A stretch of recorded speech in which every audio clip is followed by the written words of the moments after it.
Katastrofy a kataklizmy už narastajú desivým tempom. V tomto prípade podzemné bunkre nepomôžu. Jednoducho sa rozstavia, pretože magma stúpa z dola. A teraz kľúčová otázka našej správy.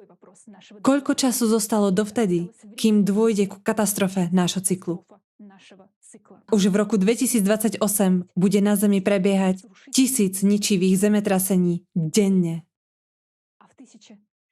A v roku 2036 to bude viac ako 1 000 000 zemetrasení za rok. Zamyslite sa. Viac ako 1 000 000 zemetrasení za rok. Čo je to, ak nie je náš koniec? Už v roku 2028, teda doslova za 6 rokov, bude život takmer neznesiteľný.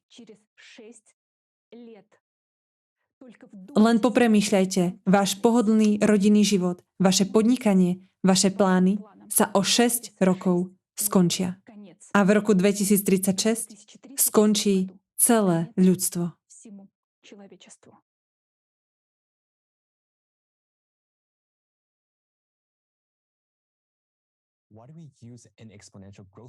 Prečo v matematických výpočtoch používame exponenciálny model rastu a nie lineárny, ako to robia zástancovia teórie antropogénneho otepľovania?